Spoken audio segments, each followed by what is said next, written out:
Look at all that stuff. Let's take a look at what we got in my garage.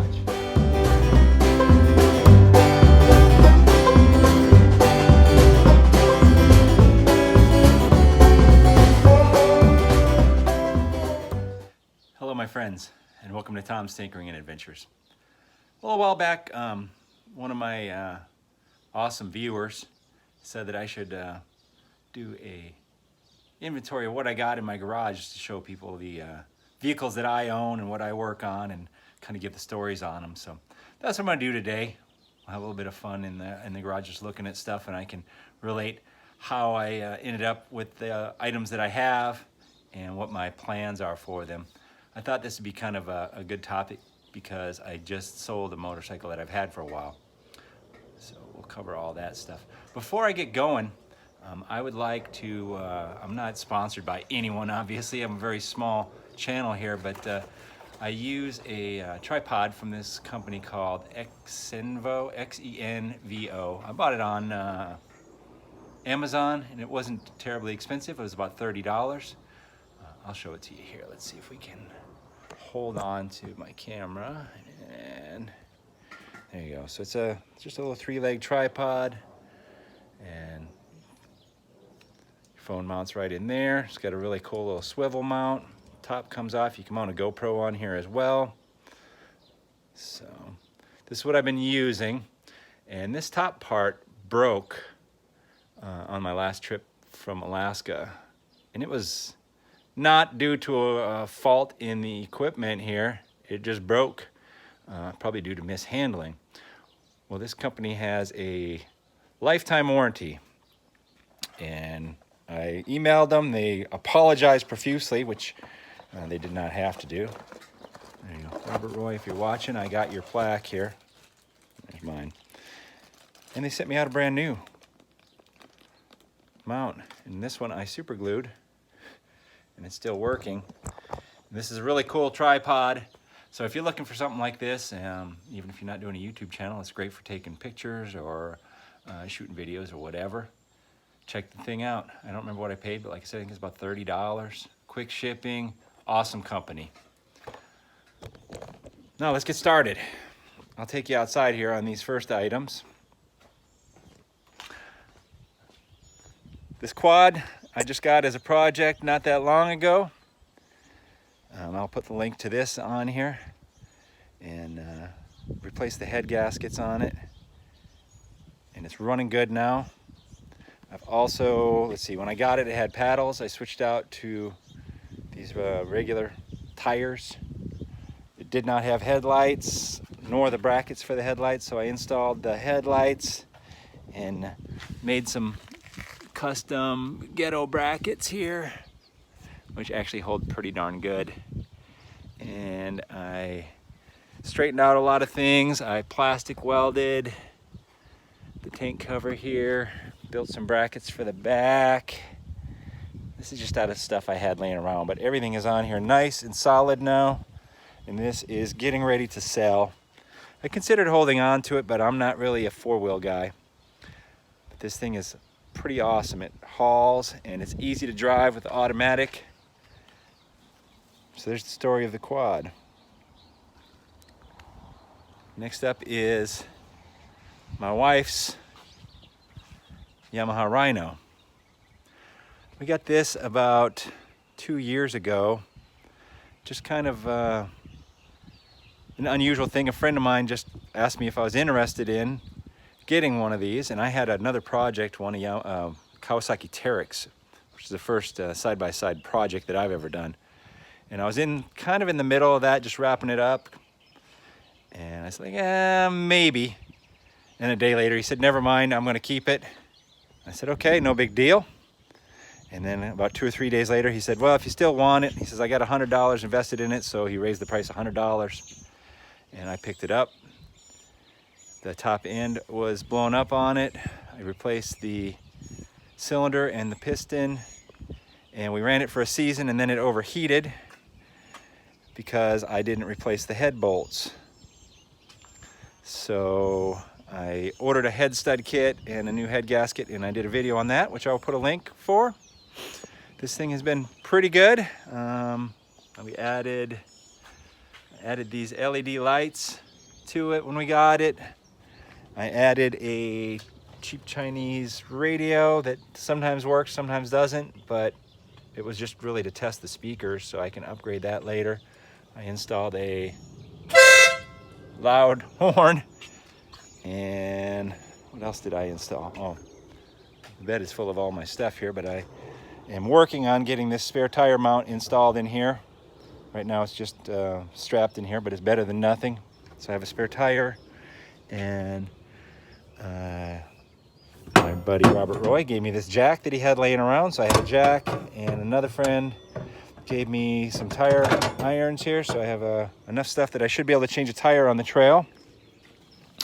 I installed a reverse light.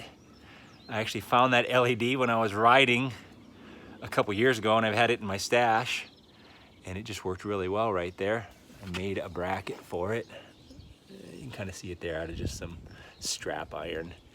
And there is a plug already on this for a reverse light. Unfortunately, in my stash of electrical wires, I had the correct plug, so I hooked that onto there. And there's a relay under the hood that you have to add. I also have a light up whip for this, but other than that, it's pretty much as I received it. And like I said, it's been a good rig. My wife really likes it. I enjoy riding in it with her. She doesn't like riding in it with me. She likes to drive. Oh yeah, I also added this temp gauge due to the overheating.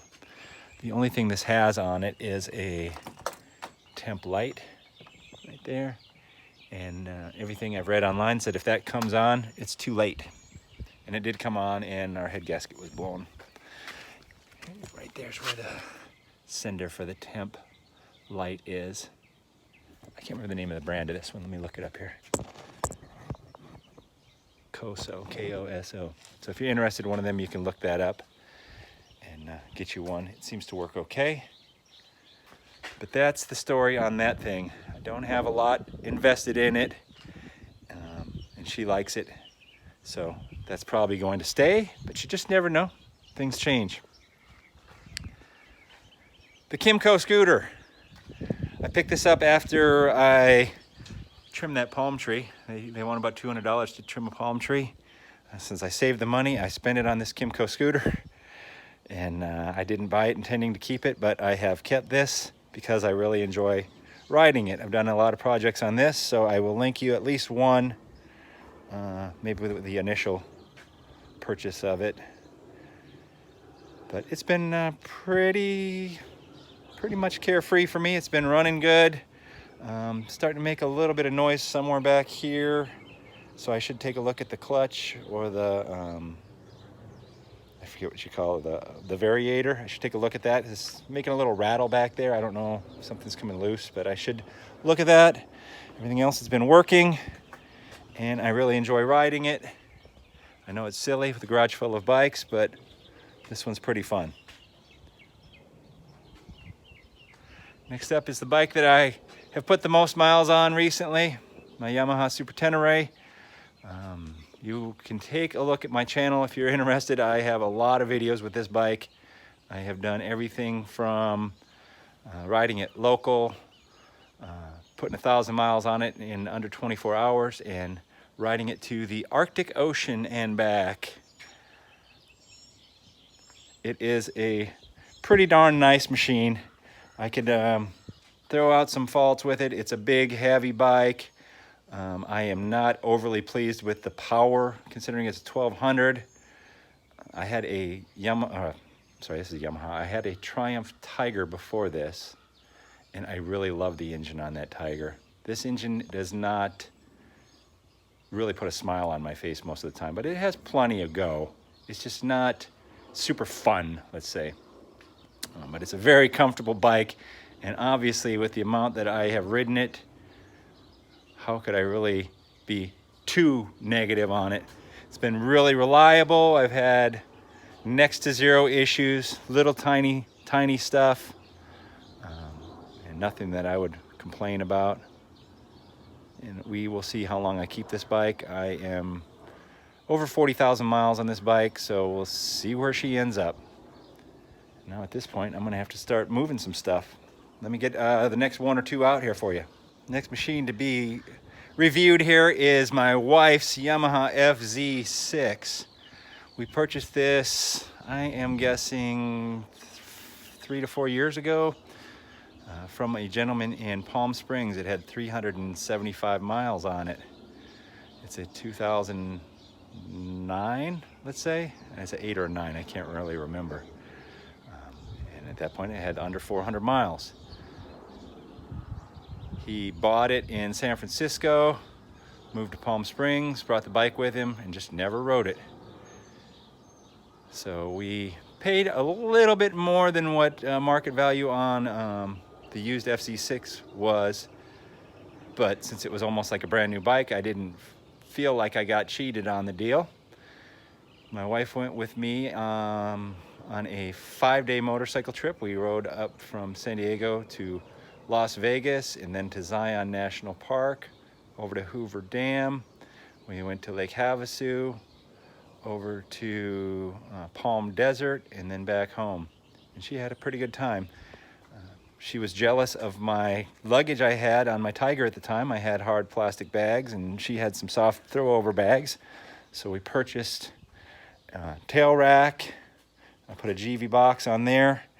And if you look closely, let's see if we can see them here.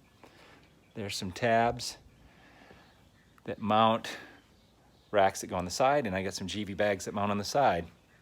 We added a seat concept seat, and we added some bar risers and an aftermarket windshield. Other than that, it's pretty much stock, and it is a very fun bike.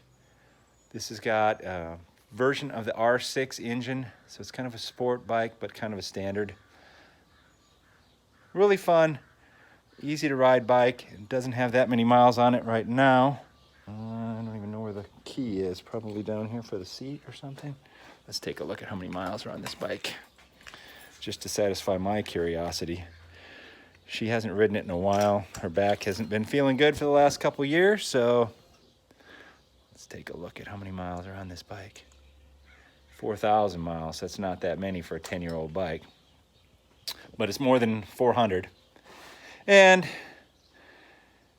we'll see what the fate of this bike is. I really like having it in my garage. I like riding it, but I hardly get enough time to ride as it is. And hopefully she feels a little bit better and wants to go for a ride soon. Next vehicle is my Husky 450, 2008 Husqvarna TE450. I bought this from a friend who bought it from another friend. He bought it from a lady who's about 5'2", and the seat was cut down to about the width of my finger, and there was no padding on it, just like basically like a mouse pad sitting on plastic. And it had super soft springs in the front and the back. All the preload was taken out of the back, so it was sitting way low. She sold it to my friend. He already had a Husqvarna just like this, and he kept it for about a week, and then I bought it from him for the same price that he paid. And I'm trying to remember how long ago that was. The bike wasn't that old. It was maybe about 4 years old, so 2012-ish, let's say. And I feel like I got a really good deal on it at the time. It was in rough cosmetic shape. I got some new plastics for it, and of course those are in rough shape now. The whole bike's kind of in rough shape, but it still runs good. It still gets it done. I have a nicer set of plastic for it. Sometimes I have that on there when I switch it over to Supermoto trim with the 17-inch front and back wheels. It's really fun for that. This bike has been pretty reliable. I had a fuel pump issue on it recently, but besides that, it's been reliable for me. The original owners, she had a lot of trouble with it, I heard, but maybe everything got worked out. Engine is all original internals, and it's leaking oil in places. I don't think it's really burning oil. Last time I did a leak down test on it, this was a solid engine, but that's just 2 or 3 years ago. I like this bike for a lot of things, but it has a lot of vibration, and I don't care for the gearbox. It's a close ratio 6-speed gearbox. So you get going and you're shifted into fourth by the time you're going like 30 or 40 miles an hour, and you're into sixth by the time you're going 50, and it's wound out pretty quickly. You could gear it a little bit taller, but then going through single track stuff, it wouldn't be nearly as much fun. So it's a real bad compromise. There's a counterbalancer you can put in this engine, but you have to take the engine completely apart to do it. And I don't know if the bike is really worth investing that much money into. So if this engine blows up, I'm going to have a long thought process as to whether I decide to spend the money to fix it or not. It's an okay machine, and it's done me well, but there's better stuff out there. And here's my Frankenstein. I may have touched on this one at some point. This is a 1970 Honda Trail 90, at least the yellow portion of it is, which would be the frame. The red portions are from a 1980-ish Honda Trail 110. That would be the swing arm, that air box. There's a saddle portion that goes over this back fender here. You can just kind of see it in there. And the head tube and all of the electrical items are all from a Trail 110. The front forks are off of a mid-70s Honda XL 100, and the engine is a 1984 Honda ATC 125M. So this is a conglomeration of parts, and it is a project that I have stalled on. The idea with the three-wheeler engine is that this is a 125cc engine. It is electric start. It has electronic ignition rather than points. And it also still has the dual range transmission that these Trail 90s were known for.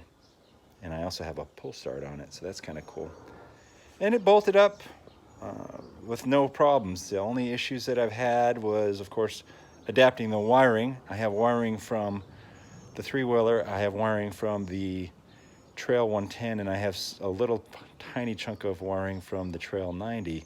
So I had to mate 3 wiring harnesses together. And at this point I have almost everything working. I have just one wire really left to connect, and that's for the headlight. And the other issue that I have that's really holding this project up is the foot pegs. I need to cut, I can't remember which side it is. I believe it's the right side. I have to cut the right side foot peg off and extend it out about 2 or 3 inches, because this side of the motor is way wider. Maybe it's this side. I'll have to check again. But I don't have a very good welder here, and I don't know if I trust my welder to do it. So what I probably should do is I should cut it and tack it and then take it somewhere and have them finish weld it. And then after that, the engine has to be gone through. It's smoking a little bit, so I'm probably going to have to do a new top end on it. And I don't know about gearing. So I've ridden it up and down the driveway and up the street a little bit, but it's not quite ready for prime time yet.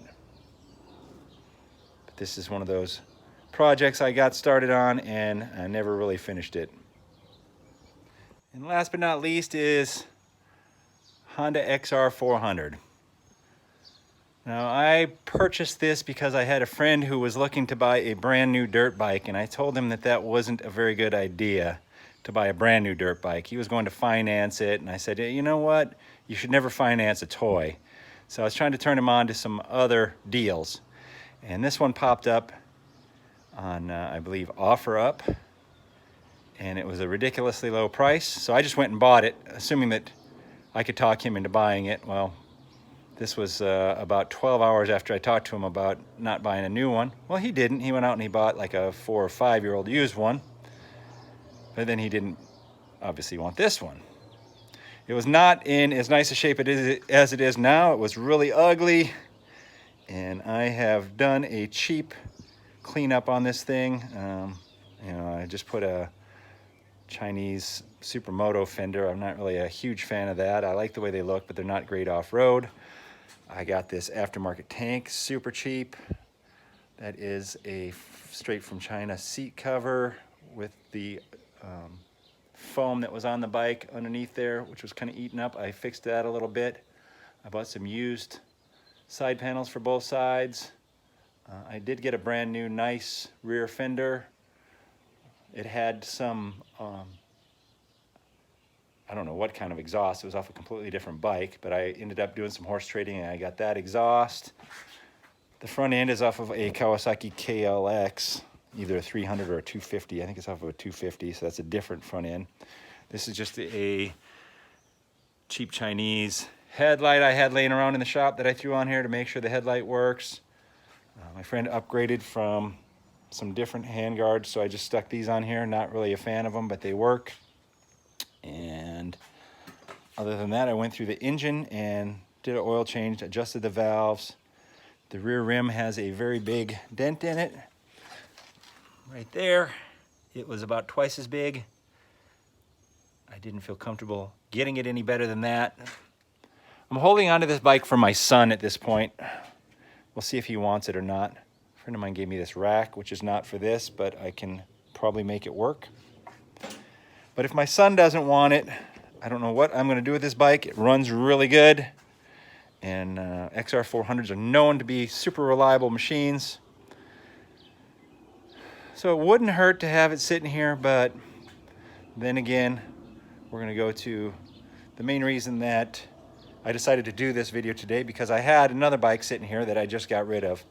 And I'll post some pictures of it up after I talk about it for a second, but it was my wife's off-road bike. It was a 2009 KTM 300 XCW. We'll put some pictures up right now.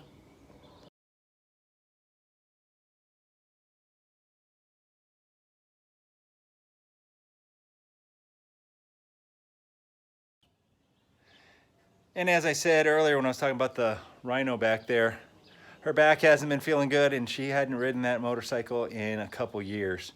Now, I like to say there's no such thing as too many motorcycles, but there really is. I mean, they sit around, and if you're not diligent on them, it's just not good. There's so much to maintain just to keep them operational. And if you don't take it out and use them often enough, it's a waste. I hate having it sit there. I love that little KTM, but I barely rode it as it was, and I just couldn't justify its existence in my garage. She didn't want to get rid of it because she didn't want to admit that she probably wasn't going to ride dirt bikes anymore, but it happens. And she has the Rhino now, so if she wants to go off-road, we can bring that. And I don't know what I'm going to do with all the bikes I got in here. Like I said, this one, if my son doesn't want it, am I going to hold on to it? This one, it's a neat little project, but what am I really going to do with it? 2 street bikes, different objectives, but in the end, that one can do everything. This one can't do everything that one can do. And my dual sport can do stuff that neither one of these can do. So I could see having this one and that one. That one kind of fits the middle ground and it's fun, but there comes a point where you start realizing that you're paying registration and insurance on all these vehicles and you're not utilizing them. So there's decisions to be made in the Tom's Tinkering and Adventures headquarters, let's just put it that way. And I don't like to see them go, but then I also like to have the room in the garage. So whew, it took longer than I thought it would. And I like that I have little stories for everything. Hopefully y'all enjoyed it. And if you did, please give me that thumbs up. Consider hitting that subscribe button down below. Leave a comment so I know that you're watching. And, you know, I appreciate every one of you out there who